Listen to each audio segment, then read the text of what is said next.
play for fun, but to play to win, to change a bit of his style where he was the selfish player. The Flame Horizon, the 100 CS up, came from catching side waves a whole bunch and swapping back and forth, which ended up being very selfish for the teams he was on.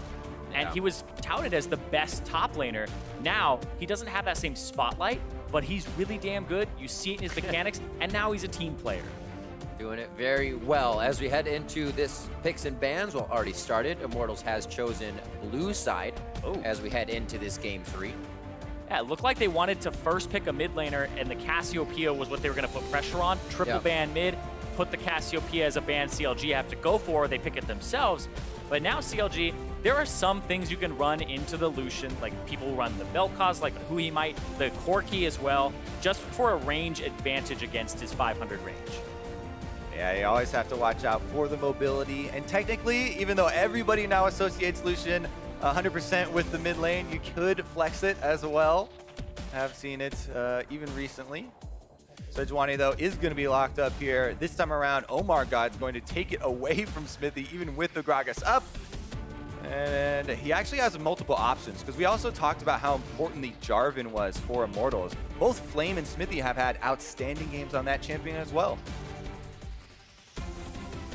So one of the times they have not locked in the Xayah Rakan combo, but they do, as you guys said, take away that Sejuani.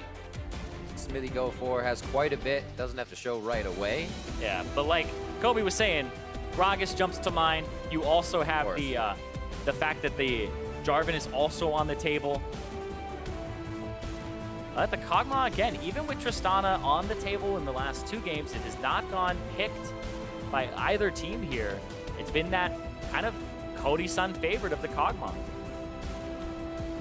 Why not? Yeah. I feel comfortable on it after this many games. We have seen that Jarvan getting banned out, or I should say in game 1, you see game 2 it got through, but not all the way. Possibly here, it is locked in. And this will be going to Flame. Well, it actually gives them flex pick power coming into the second phase, which disrupts your phase 2 bans, where CLG will now have to most likely ban some top laners they don't want to deal with, but also potentially a jungler as well. I would think that Gnar would be one of the bans, but you can see there, Huhi, it looked like he was shaking his head. Don't want to play that into it. They may secure his pick here, or they wait for later. Looks like it'll be later.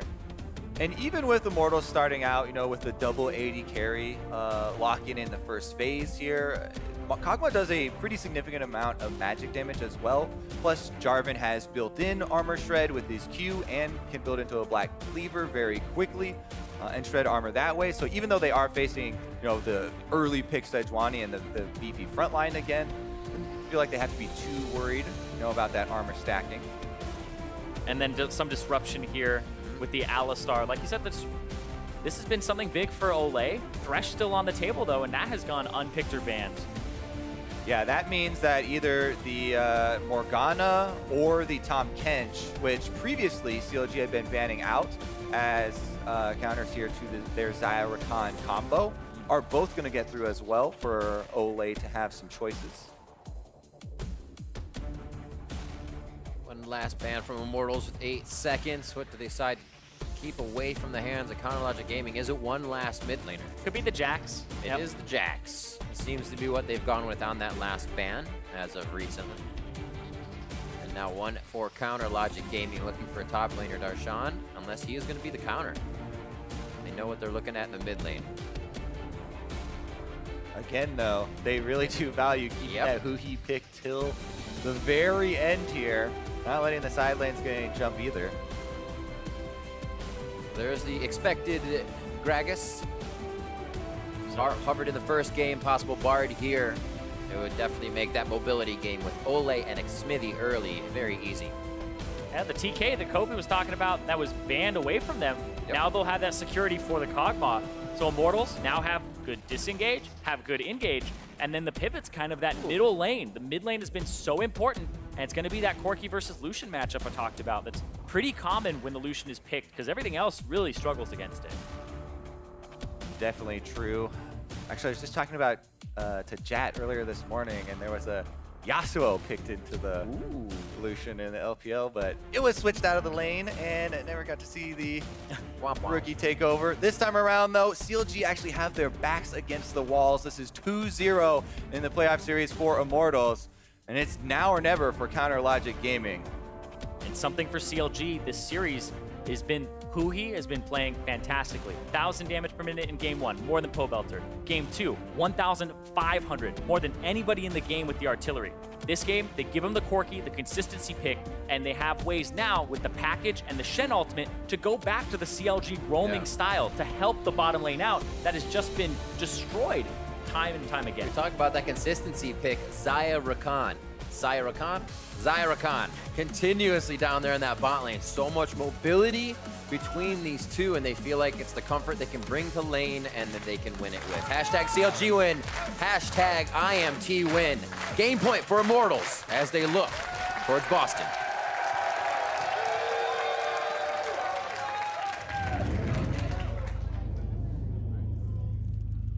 All right, Pobelter and Xmithie versus their former team. Pobelter blind picks the Lucian. Looking to close it up here. See about the early jungle tracking as well. Xmithie now on the Gragas has that early playmaking ability, and him plus Olleh in the early game has just been outstanding. So they won't even have to wait for, you know, those late game Tahm Kench plays where he's post level 6 and using the Abyssal Voyage. They've been working in concert much earlier on in the game and have been such a big part of those early Immortals leads. And I saw an interview with Olleh where he was talking about back when Dardoch was on the team, they both wanted to do different things than the team as a whole. And now Xmithie has kind of reined him in. Olleh was talking about how it was more of, here's a puzzle piece here, here's a puzzle piece here, but was never able to look at the full picture until Xmithie came in and said, this is what the grand scheme of this play is, and this is why we do these types of things in the setup. So that jungle support synergy that we talk about a lot was something that was lacking in Immortals, but now it seems in full effect, especially early. Much safer to make those one-off moves when you see the big picture. You're not walking into a tunneled position where your team's going to get taken down. And we've seen that a lot between Xmithie and Olleh. As soon as Olleh can leave, even if Cody Sun is buying a cull, he'll still leave the lane and head out. So they have some great synergy there. CLG trying to start things off early. Tag. Lay on the damage. You're it. Darshan's able to find plan for a little bit of a lead in lane. See if he's able to get off some of that early bullying once again, because they also got a deep ward on the blue buff. So CLG, they can definitely infer that Xmithie is starting the classic Raptors into red. And with the bottom lane not showing and being so late, they'll probably also guess that it is one of those very strong pulls on the red. The super leashes, as they used to be called. Yeah, and this ward will actually last until the blue buff is done if he goes straight there as his third camp. But this might be him looking to kind of upset that top side. But they'll spot it. Definitely true. That's where your eyes always are as a jungler. Which lanes are trading early on? The double melees there are usually the ones to go to. Darshan definitely trading super early on with the Shen. But again, he has that ward down. He placed it himself, and he'll know that Xmithie's on that side of the map. Meanwhile, on the bottom side, Aphromoo and Stixxay try to do that as well. Right before level 2 hits, they try and activate the Battle Dance in to get themselves a bit of a lead. Both junglers top side of the map. Omar's going to come out of the bush. Level 2 on Sejuani. Flame. Stun. Looking to hold the flag and drag. Cannot get the damage out. Flame goes down. Flash as well as he'll teleport back to lane. Omar able to have a very successful merger up here with Darshan, and the teleports are ready. One thing you have to worry about in top lane is if your wave is pushing, you immediately want to teleport back to it, but the junglers are still present. So they have to watch about repeat ganks. And Sejuani hit that level 3 off of the minion wave, so he's not that level 2 still, has the Q now in the Arctic Assault. Could go back to farming after only doing 2 camps of his jungle. Peekaboo. Will be able to harass a little bit. Great push by Pobelter, gives him control of this, and he just gets the place of ward right in the face of OmarGod. Huhi's so low right now as well, so he really can't help too much. Yeah, I love how this game is really putting on display how much junglers work around the current state of their laners. And what a fight. It really is kind of a give and take relationship. Darshan getting the early information for Omar, kind of making that call for him to get up there as well, and really good capitalization this time around for CLG to start off a series almost going completely the opposite direction. They had to start this game off differently than the other two. Yeah, and this is going to be such a strange jungle route as well now that they're focused into, because Pobelter, because he had priority mid, that allowed OmarGod to get pushed out, has to go to the bottom side, and Xmithie gets to take his Krugs as well as the Raptors that he smited away. And there's no counter here from Omar. You would typically see the enemy junglers say, all right, I checked the Gragas' CS, he didn't do Raptors, and you'd be able to take him away. They do have a lot of camps over on Xmithie's side, but with a recall from Huhi, there's no protection, and OmarGod will have to be content with that Scuttle Crab. Maybe we'll get some vision down in the Xmithie red quadrant here. Seeing the Raptors. Bottom lane as well is a little bit exposed, but with all summoners available, it looks like they actually are in a decent position. They haven't moved at all on that ward. I think they can predict it. Nothing happened. Flashes up for both. Olleh eats. And it quickly just walks that one out nice and safe. I wouldn't say safe, but they're alive.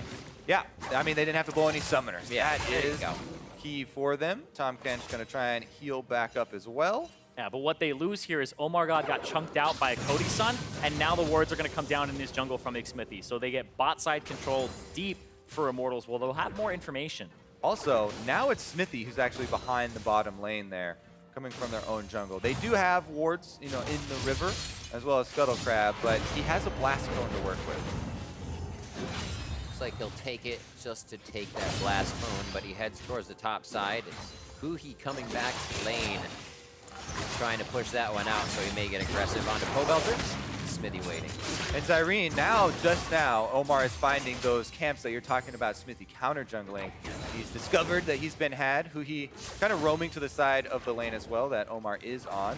But this is the time in the game where it becomes hard for Omar to scrounge up experience. And he's having to work off just Scuttle Crabs. Yeah, lucky for him though, the Scuttle Crab is easy take, but hold on. Very nice eat, hard skin over to Olleh, but he doesn't have any mana to finish this one off. He's got to be super careful. Flashes are there, and Aphromoo goes forward, but he doesn't have Ignite. He's just trying to give Darshan an entry, and it forces the flash from Cody Sun over the wall. Definitely a necessary double flash up there from the Immortals bottom lane. They burn all of their summoners in the exchange, but Darshan had just used his teleport, so this means Flame on the top side gets to push into the turret and get some CS for himself. Very decent lead over Darshan he has. And he may proxy the next wave just to try to push it out and make sure that he has a better back timer and he can come back with some items. Rotation down to the bot side for OmarGod as Darshan finally gets a walk back towards the top side. Looks like he's going to be able to catch this second set of waves, only missing one, but still giving enough the flame. So he can now rotate out of lane. Here comes more pressure from Xmithie and the rest of the team as Pobelter continuously keeps this mid lane pushed up on Huhi. And we do talk about windows of pressure, you know, in this game. Darshan doesn't have any way of joining, and Flame's teleport is going to come off of cooldown much earlier. So that will give Immortals an opportunity to try and create something on the other side of the map, especially considering how much extra gold Flame has over Darshan. If he gets to go back and purchase, it'll definitely be a very impactful teleport. Yeah, he stuck around in that top side. Flame went for the honey fruit just to get mana back so he can continue to harass. And it looked like he had just come back from buying the Tiamat, so doesn't have too much gold stocked up just yet. But like you said, that purchase will come through, and then the TP will be huge because it's unanswerable.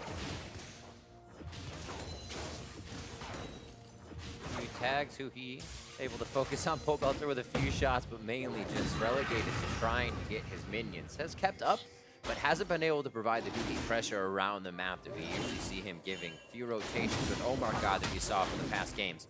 He has kind of just been stuck there in front of Pobelter. Yeah, Pobelter's got the double Zoran's Blade by for extra pressure there with the Lucian. Flame gonna exchange a little bit of damage as he runs away from Darshan. They do see OmarGod on the control ward now as he passes by that top rush. And this is Pobelter backing with low mana. This may actually be a dive if Huhi can get over here, or at least a blue buff take. Yeah, they have package now, they might. Question mark pings do go down on the mid lane there. They're wondering about Huhi's location. Looks like just that defense will be enough to scare off CLG from going for the dive. Xmithie's in tow here, but It would take a long time for Pobelter to get up there, and they're going to at least steal away this blue or attempt to. Yeah, and Pobelter would lose minions to turret if he came over here, so lower variance plays just to pick up the 300 gold waiting for him and minions and keep this Lucian lead. Even though this is looking a lot better in comparison to the last couple games. Oh. Pushed out, dashed out. Yeah, even though this is looking better for CLG in comparison to those first two, they by no means have a big hold on this game or any sort of lead, right? Immortals, look at the farm differences. These are more than making up for this first blood. A lot of control still within the lanes here for Immortals, and they are actually not feeling the pressure yet. Pobelter there, as you can see, gave a good amount of damage on the exchange, but Omar's still around mid lane. Waiting for the E. Oh, almost dead to rights on this one. Followed. Gonna try to get out, flash forward, a few last shots. Culling's gonna give him a bit, but not enough from the Cutlets to stay alive. And the rest of the team has joined here. CLG bring 4 members to the mid lane, trying to pressure down for an objective afterwards, but Xmithie comes over. Good job clearing out the minion lanes. Yeah, fantastic W follow from OmarGod. The second part of the W does the most damage, and it has the slow on it, and he flash predicted to follow Pobelter. Also, this does set up the more proactive plays that could come through from CLG with Stand United. They actually have Stand United during this play the whole time, but they hold on to their extra cooldowns for later in the game. Pobelter was pretty amazed anybody was there with a vision ward just being below where both members of CLG were. So he felt like he was walking into a safe spot, but CLG's done a great job at threading themselves in between these wards and creating those opportunities. And look how much the bottom lane is respecting the engagement of a Rakan with a post-level 6 Shen available to join the party.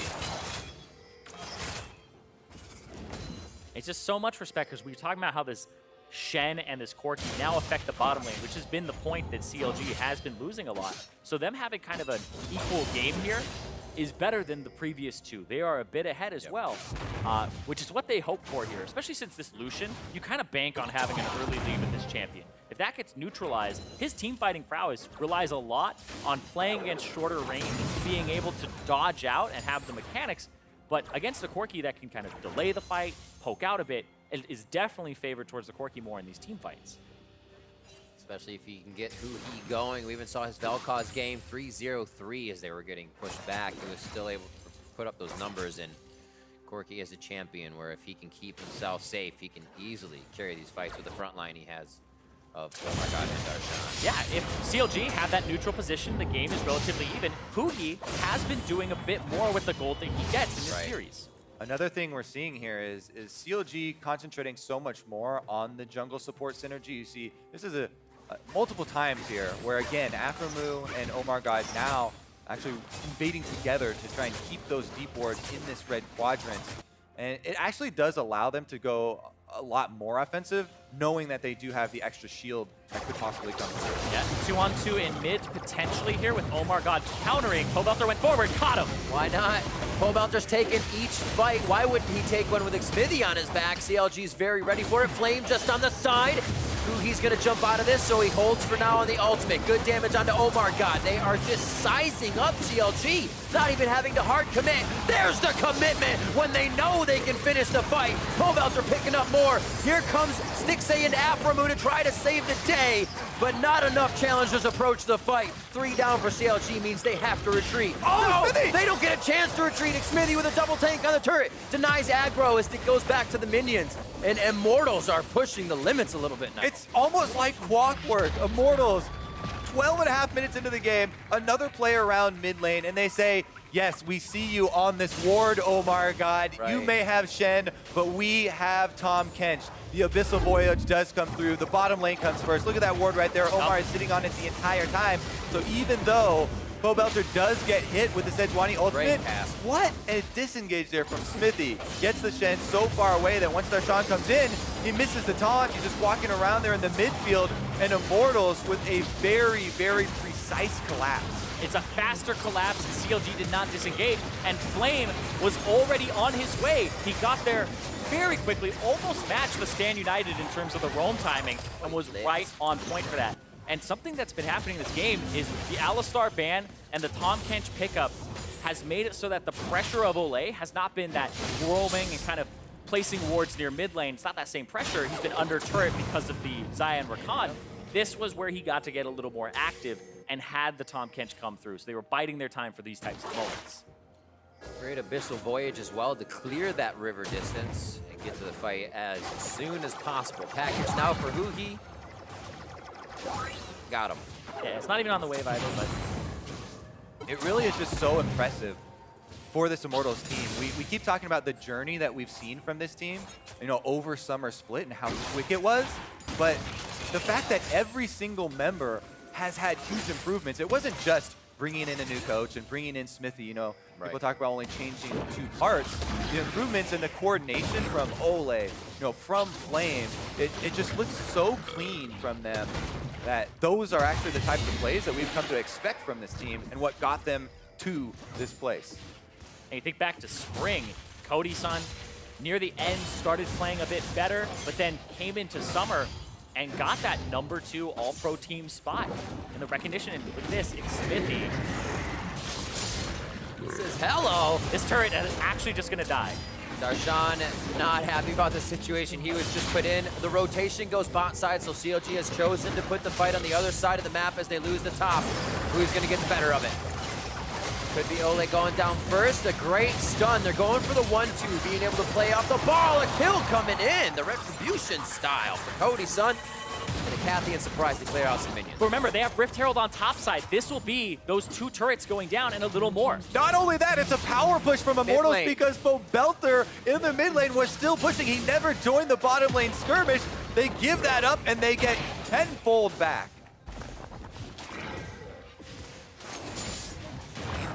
Very interesting stuff from Immortals, planning more than one thing ahead of time. And even if something went wrong there, they get 1 or 2 opposed to what they lost. It's that big picture, right? Olleh getting dove alongside Cody Sun 4v2. They can force other parts of the map. He's gonna die. Sure, you may want to roam here to help and try to survive, but you end up getting more gold from these turrets. That's a 3-for-1 in turret trades. There actually was a blue question mark that went down on Pobelter during the bottom dive as well. But he was able to push up. They get plenty in back for it. CLG now are going to get back out onto the field first. So they claim the Cloud Drake. Definitely seems like a bit of the scraps, though, as Immortals very happy to have that early game gold lead once again in their hands. They have been able to utilize it fairly effectively so far. Still have 3 minutes to that 20-minute mark. Game 1 was a 61 gold lead for Immortals. Game 2, a 6,000 gold lead for Immortals. And now CLG's been able to close that one ever so slightly here. Instead, they still got some time, and they could put themselves in the lead here with the confidence they've been showing. It's still Immortals, though, with the consistent gold advantages on a team that has a Kog'Maw. So when this hits that mid-late game, the range disparity, the team fighting is typically favored in Immortals' side. And they can continue to force at that point. And if you look at it, again, kind of hard mode has been to look at it from CLG's perspective to see what they can try and do to reverse this series. It would be a lot of eyes on Aphromoo to start off these plays once again. If you think back to game number 1, the plays where CLG were getting back into the game was a lot of his Rakan initiations and then follow-up from the rest of the squad. But again, with what we've seen so far, it just feels like Immortals really got a very similar stranglehold on this game. Everything focusing down bottom now. Looks like Huhi's going to have to come from base, but CLG setting up their defense. I definitely agree with you, Kobe. Seeing Aphromoo go in with Darshan on a stand united. And then the safety of OmarGod behind him. Easier said than done. And CLG is looking for that opening right now. Darshan on the top side, pruning out the waves to keep things safe so they don't just get pushed in on all fronts as the rest of the team holds strong on the bot side. And when I'm talking about these gold advantages, Darshan, first item, Titanic Hydro. If he joins this fight, he's just going to get shredded. And look at this. Xmithie, bad spot here. A nice hit. They go instantly for Flame. That split push that could be happening gets taken out immediately. CLG may have some room to play with. How much can CLG chase on this one? Immortals are trying to get the turret on their way out, but that might have delayed them a bit too long. Darshan flashed on. If he can get to that back line, he sees Cody Sun. Pobelter is in his face. What's his first target? And he's going to walk it in as far as he can go. Belly slammed right out of it. Xmithie stops Darshan in his tracks, but they do lose Olleh. It's still the very long chase here, and Darshan did a great job clearing out waves on the top side, so CLG has that room to play with now. A little bit of room to breathe and just slow it down a bit. Take this Kog'Maw a little bit back and say, all right, let's make sure that we can scale and get that Corki to 2-3 items. Now, Immortals are actually trying to keep them out on the field so that they can again push up the minions. They still actually want this outer turret. Yeah. It's very low, and they do have the Kog'Maw pushing in the minions, but it looks like CLG are only going to leave Stixxay there to deal with it. All right, Aphromoo there. They got the backup. So CLG holds off once again. A very scattered entry here from Immortals after knowing kind of where everybody was. It's not going to end. Another fight coming up. Pobelter gets caught in mid. Flames flash in the last fight. Pobelter's flash in this fight. And what's going to happen here for CLG? They all just kind of came back from being out on the map. I don't feel like they get much except for Baron control.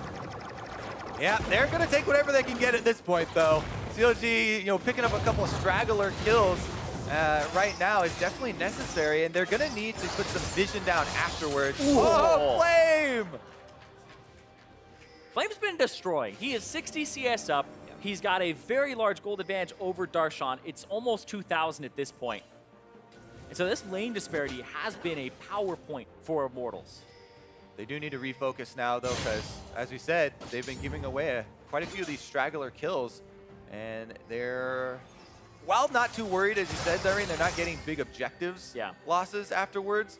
Still have to be very cautious about that. Yeah, so far this has been CLG with those good picks, and then Immortals just having the better macro play and the better timing of the fight. Right now, if you continue to have those types of fights with less objectives for Immortals to really take like those outer and inner turrets, since there's only 2 left of those, now, if you lose something like that, the Baron's on the table. It's much harder to start getting those thousands of gold advantages unless you have these fights.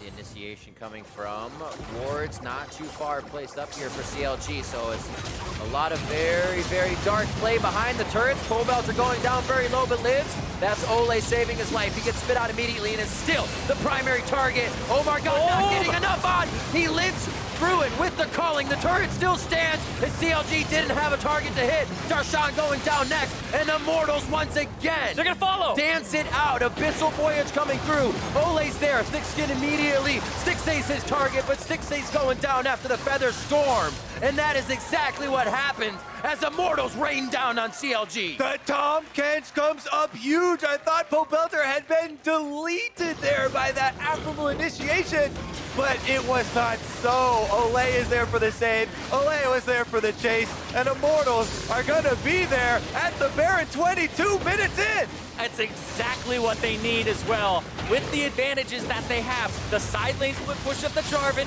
and the Lucian that was about to get rubber banded back on ends up living here. This is what we gotta watch. Keep your eyes on the Tahm Kench. He flashes into the knockup actually, but the knockup ends in time for him to get the Devour off. And then Pobelter escapes barely, even though Omar is able to follow. There's no damage on the Sejuani, and CLG find themselves too far past the turret. That was that heal from Cody Sun to help him out. The ultimate from Sejuani got devoured, and man, I was watching, how in the hell did he live? Because it was huge. The culling also coming up big after as well. Right back on to Dragon. Look at the damage numbers across the board. Comparable in different spots, but both teams have those powerhouses, and they're going to be using them throughout the game. Right now, again, we look at Cody Sun. Continue finalizing these fights with even more safety from Olleh now. And now it just feels like Immortals, when you think about them, it's not that one-star player. You have these team players. Olleh is kind of the closest you get here, but then everybody can step up at different times. Cody Sun in his second split, not showing nerves in his first playoff match. And then Flame, somebody who was a little washed up, Look at that. Absolutely deleted. CLG is now hesitating and not regarding the pressure and power that Immortals can bring to the table. They're going straight past the turret. They're in the base, looking to turn it to shambles. The calling comes through from Pobelter as they're able to enter from different lanes at the same time here. 23 minutes in. Immortals looking to put their stamp on this game and this entire series. Baroned up with the extra kill here, taking down CLG inhibitors already. They're looking for something. What do they got? Yeah, they're staying as they're poking. They're looking for more damage. Stixxay low. Featherstorm, and he hits the ground and may go down. Xmithie looking for the body slam. Aphromoo puts himself in between. Has the meat shield, and now they hold off. Another turret to fight under. Yes, please, says Immortals, as they continue to go for members of CLG. Huhi's the next challenger, but Xmithie's happy to take on it. How many quarters do they have?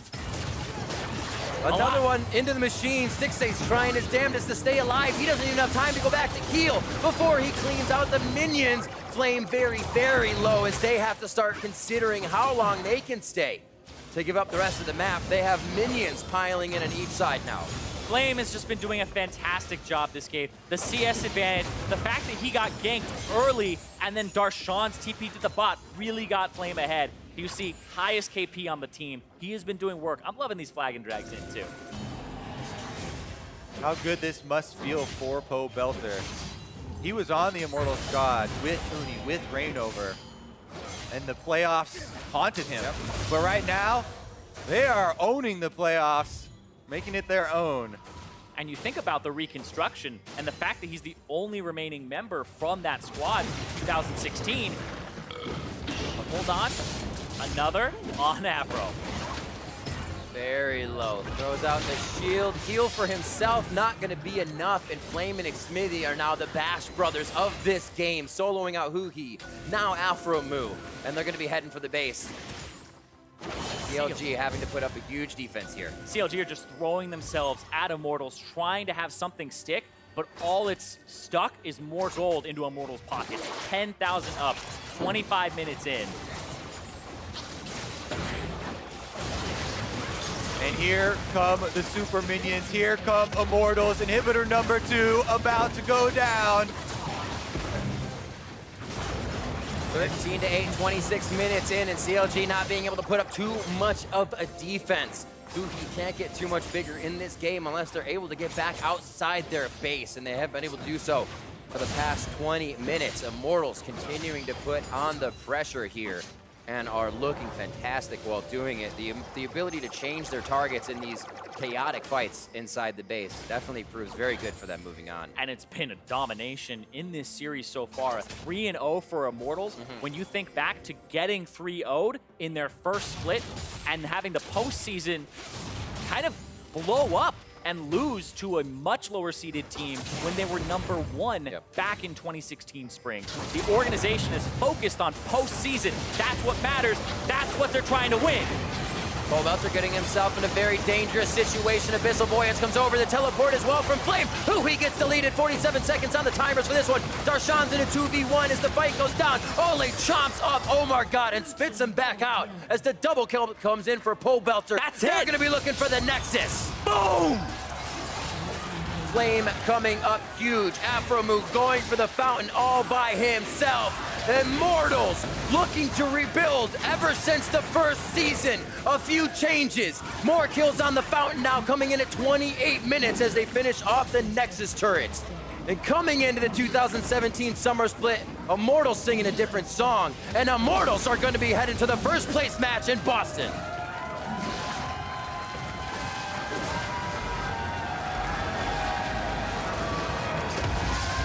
We started the year saying, who got the better trade? Immortals are going to the finals. And they had fun the whole time doing it as well. They took their time taking down that Nexus, finding their kills, but they also knew what they were doing the whole time, it seemed. What a strong performance. Hardly any hesitation here from this Immortal squad. Great to see those smiles on their faces. The teamwork definitely on display today. Well-deserved victory here. Immortals 3-0, heading strong into the finals. and a well-oiled machine. That teamwork you're talking about just keeps popping up for them. You think one member in a game is going to start dominating the series off of their Game 1 performance. Game 2, if they drop the ball at all, somebody else picks it up. And in Game 3, it was Cody Sun and Flame. When before, we were looking at Xmithie, we were looking at Pobelter and Olleh. Overall, this team shows why they were tied for first at the end of the split. CLG as well, trying to overcome a lot of tough things at the end of the split, having to change out and then kind of resync a new jungler going up against teams like Immortals. XDG showing up. Yeah, you gotta do. Support the team. Obviously, Immortals extremely happy about this. And Pobelter has been waiting as the mid laner of this team to get another chance at that trophy. Tons of respect between these guys. A lot of ex-CLG members there. Definitely sharing the love. And the first time since GGU in the first split will have a different team in the finals that isn't TSM. What about two? CLG or TSM C9. Dignitas tomorrow, boys. True. So it could be very, very different. Immortal could find themselves facing off against either of those two, but I'm sure TSM and Dig are also prepping for one game, but also realizing they might have to play these guys. It's going to be pretty big. Immortals looking very good here towards the end of the split. And I think, as Zirene and Kobe, you said it throughout it, it's not just one star player anymore for these guys. You can show up all over the map. Yeah, and I think that was kind of a big issue for them in the first iteration where Huhi got a ton of the resources, and then when they hit playoffs and the meta shifted, the team looked a little bit out of sorts. But you see Noah on the stage, the owner was incredibly happy, rubbing his hands together like, finally, they did it, they made the finals. That's what they've always been looking at, is having an elite team, and Immortals today have proved they are an elite team. Yeah, I mean, the old roster seems like so long ago now, and that's just because this new roster has improved so quickly that we've kind of been dazzled with the story over this year. But yeah, definitely, as you guys are saying, well-deserved from them. You know, CLG were putting as much into it as they possibly could, but with it seemed like the mid-season change of junglers was just too much to recover from. You know, it wasn't something that they planned on, and you know, they're trying to build for the future, and now they don't have any other options because they're out. Yeah, I believe they will have some championship points, though, to possibly go and move towards that regional qualifier. So they will have time to synergize a little more with OmarGod, get that teamwork back on track. But for Immortals, they're looking at, you know, that first place match, but CLG will be in Boston in the 3rd, 4th. And it's great to see that it happened in a best of 5 as well. You think things can be tested very differently as a game extends, as you get that mental and psychological wear and tear, but they seem to hold out, weren't even pressured towards 5. And a lot of the players themselves credit Song coming in as the new coach, able to just bring cohesion to that team. And then you add on Xmithie and everybody else just bringing their play up another level, and it's been a great season for Immortals. Yeah, I really enjoy the meta as well. It's been working so well for these players. You talked about the playmaking, and we were so excited this year when all the supports started changing away from the heals and shields. Supports. And that's what kind of leads to games that we saw in this series, right? The amount of action, especially in games 1 and 2, actually, was definitely on display. All right, gentlemen. Well, to hear more about that series, we are going to send it to Olleh, who has an interview with the victorious mid laner. Thanks, guys. Great cast on the day. I am here with Pobelter. You did it. You 3-0'd.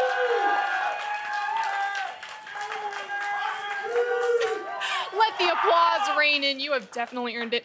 3-0'd your previous organization. And I want to ask your Cassiopeia play. Oh my gosh, game 1, game 2, completely dominating the mid lane, especially when so many bans were focused around CLG's mid.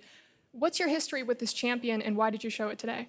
Well, I haven't played much Cassiopeia before this split, but it just seems like a really strong pick right now because it has really good objective control, and also it's really good at killing mega tanks like, 8,000 HP Cho'Gath, just trying to mow down your team. And then I think the reason why I played so well was because I got 2 really favorable matchups, in lane at least. Victor can't really handle Cassiopeia that well in my experience, and Vel'Koz just gets really pushed around before he can get items. So I think because of that, I was able to have a really good performance. You had an excellent performance, and I want to say you had someone helping you out. Olleh, so many roams into the mid lane. How do you coordinate these roams, and has he affected your playstyle? Well, if I feel like we can get something done mid, I'll usually just call hey, can anyone come mid? I'll call everyone, I'll call Flame, I'll call Olleh, I'll call Jake, just anyone. And then actually, there was this one really crucial moment where I just all-in Victor by myself the first game, and then I kind of spaghettied, and I thought I had heal, but I had cleanse, and then I just like burned both my sums, and I thought I was gonna die. And then Olleh was just like suddenly there. He was like, Eugene, I'm here! And then he flash comboed, and then we got the kill and I got out. So yeah, I mean, Olleh just has really good intuition when it comes to things like that. And so, yeah, honestly, I guess it could be better coordinated. Like I could actually be like, hey, Olleh, let's come and do this, because I didn't even realize he was there, but I'm really thankful that he was there. I love the team telepathy. You got everything under control. Now I want to ask, Immortals in the playoff or postseason has struggled just a little bit, but this year, what has changed? Well, if we compare it to the Immortals from last year, it's totally different. You know, I'm the only remaining member from last year, and so we have 4 different players, and then also a new coach. So it's not as if like the curse stays with the org or anything. It was maybe just like that specific set of players we had, you know, with the coaching staff that made it so maybe we didn't perform that well. But you know, this time around, it's really different. And actually, I was getting kind of nervous because we picked Lucian for Game 3, and there's some history with that champion and IMT in playoffs, but luckily we were able to come out with the win, so I'm really thankful for that. All right, well, you go to Boston, you're in the finals next week. Who do you think you're gonna play against? It doesn't matter, because we can beat both of them. There you go, you heard it here. Immortals, he thinks he's gonna take it. I wish you the best of luck. Thank you so much for talking with us, and we're gonna throw it all over to our friends at the desk. Thank you very much, Avali. It doesn't matter because we'll beat either of them. I mean, after a 3-0 series here in the semifinals against CLG, with the games getting progressively more dominant, I'd say Immortals should be moving into the finals next week in a very confident fashion. Yeah, I mean, we haven't seen TSM yet, but at least this performance out of Immortals was dominating, like you said. First game, some jitters potentially. A lot of these guys, their first playoff together as a team, and then once they ironed those out, there was nothing it seemed like CLG could do. Yeah, first picking the Lucian, very confident move in the final game. Huhi didn't actually have a good answer for it. They waited all the way to the last pick, and then you can argue whether or not Corki would be a good pick into that. Lucian's definitely a little favorite in lane, so they did a great job just building their confidence and crushing CLG throughout the series. It felt like they had a really good game plan overall. Just kind of isolate top lane into tanks as best you can, secure Pobelter a winning matchup, and then your bot and jungle are so superior to their counterparts that they'll eventually make plays to win you the game, and just make sure things don't get out of control before then. Right, we'll go broad strokes in just a minute, but I do want to take a look at one more team fight here from our series today. 21-30 into the game. Immortals 5 for 1 in the mid lane here. Yeah, and this is the one that decided the series. It looked like CLG had that good initiation, but Olleh keeps Pobelter alive, spits him out dashes, and then CLG at that point overchases when they may have already overchased. And it gets so much worse after the explosive cast comes through from Gragas. This was pretty much disaster because they still had a chance up until this fight. Yeah, Olleh saves him at the start of the fight, and then they transport Kog'Maw to the backline to cut off the escape at the end of the fight. Worse. Getting them those last couple kills so they can grab that Baron. Yep. I mean, just all around fantastic play out of Immortals with, you know, some mistakes handed over on the side of CLG. As you said, it looked pretty good for CLG at first in that fight, but Pobelter getting away with just a little bit of life there at the end. The heal coming through from Cody Sun makes it a successful turnaround. And ultimately from there, they kind of just steamroll to the conclusion of the series. But here's where I want to pull back out again and talk about this 3-0. But in the context of the year, the journey that this roster has gone through from I Am Youngie, right, all the way back in fall of last year to spring split, 7th place finish, not even making it into the playoffs, and then finishing 2nd regular season, getting their bye here, and going further now, officially further than the previous roster, the dominant 17-1 Huhi and Reignover roster of last year. This is now the best Immortals roster ever. And the arc from Cody Sun being a rookie and Olleh being this guy who played in Brazil in the LMS to now us just easily saying like it's a write-off, oh yeah, they were the superior bottom lane, so they played around that. Against Aphromoo and Stixxay, who finished 2nd at MSI a year and a half ago. That distance in time is a pretty crazy transformation. I think it's the kind of thing where you just have to tip your cap to all the players and the coaching staff for working hard and improving, ironing out the problems that they had in spring split as best they could, and then once they found something that worked, riding with the momentum. Right, I mean, you heard Pobelter talking about it there in the post-game interview, just this idea that, you know, everything on the team changed except for him. And so while, yes, we keep referring to a lot of the curses, the old Immortals, for them it is about establishing this new identity, right? That this roster, that this methodology and coaching and everything is going to be more successful, and that this is just the beginning of good and better things for this organization. And what's important for them is that they're not done yet, right? Pobelter eyes towards finals. They still want to win North American LCS. They still don't have a spot at Worlds. Those have been their aspirations for a while. So they've come a long way, and this is just more confirmation that what they're doing is working. Right. It's important to note that because of championship points, or rather the lack of getting any championship points in spring, demands that they either win finals here or compete through the gauntlet in the case of TSM, picking up more championship points. We'll get into that through the end of the day. We had a very bloody series between these two teams. We'd like to recognize one player who was crucial in finding that win for Immortals. So today's player of the series is being awarded to Olleh. I don't think this is going to surprise too many people in terms of the playmaking that he's able to pull through. I mean, just on the Alistar pick, able to frontline so well, found so many good engages. And one of the most important things when you're frontlining is knowing when to get out. And there was almost never a time where he went down unnecessarily. And then when he did go down, it was because he was securing those last couple kills for his team. Great performance, had to get the Alistar ban off him, didn't miss a beat right onto the Tahm Kench. Yeah, great performance by Pobelter as well. The Cassiopeia 2 games and the Lucian in the third. But Olleh, along with Xmithie, have been the facilitators for this team. And so many times Olleh makes those insane roam plays while still keeping control of Cody Sun and helping him out in that lane. So he adds more to the map than pretty much any other support in the league, and he did it again today. I mean, Pobelter definitely the runner-up if you're looking for one here in this series, but across the board, everyone on Immortals to some degree played well. I mean, I know in game one we're looking at Xmithie as kind of a lackluster performance there, but he stepped up. Flame-building CS leads, even while being focused in terms of ganks. We had Cody Sun, Kog'Maw, all 3 games. Different build, all 3 games. Got to mix it up, man. And that's one of those things where, like, in the losing game, like, series, you build 3 different builds on Kog'Maw, people scratch their head, but every single time you can find some justification, whether it was due to his own team comp or what he was playing against. Yeah, no, it was really exciting to watch, you know, kind of him figure it out, feel it out based on, you know, the state of the game, but also, you know, for him to be able to, again, in his rookie split, or rookie season, rather, I should say, being here on the playoff stage for the first time as they missed it in spring. We talk about OmarGod having to live up to some expectation. This is another guy who hadn't played in the best of 5 series in the postseason yet, and he does it with, you know, pretty, again, dominant fashion. Yeah, and this team's mindset is in the right place, I think. They have a certain swagger about them at this point. Xmithie is very confident, and I feel like that confidence is transferred to the rest of the team. After the game 1, 2, or 3 win, they were never even super ecstatic because they expected to win.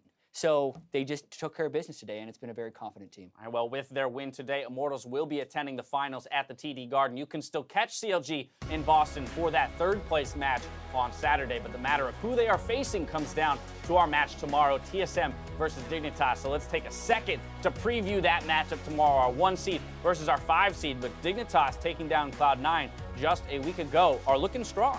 Yeah, I mean, they seem to have a very set play style on how they want to move around the game. You saw in some interviews with Someday and Shrimp, they're saying the coaching staff has a large influence on how they want to play the game.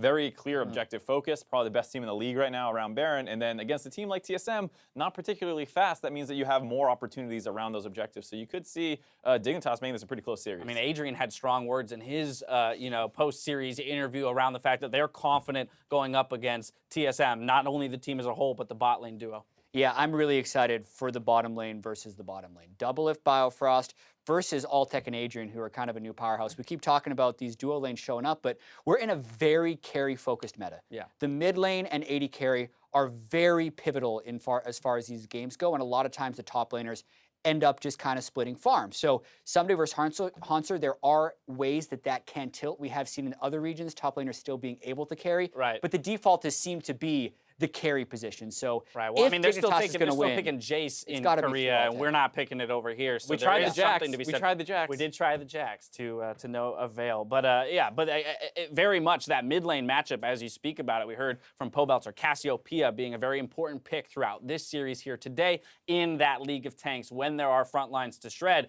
Whose hands is that going to fall into, or do these teams find a different way to work around that tomorrow? That's for us to find out, though, when the series arrives. Now, as the games in the semifinals continue to deliver, make sure you're making your plans to join us in Boston. Tickets to our finals weekend at the TD Garden are still available, and the teams need you there to bring the noise for Saturday and Sunday's matches. Hit us up at LOL Esports to join us for the as we crown the summer champions. That's going to do it for us here. So on behalf of myself, the casters, and the entire live broadcast crew, thank you for watching, and we'll see you tomorrow.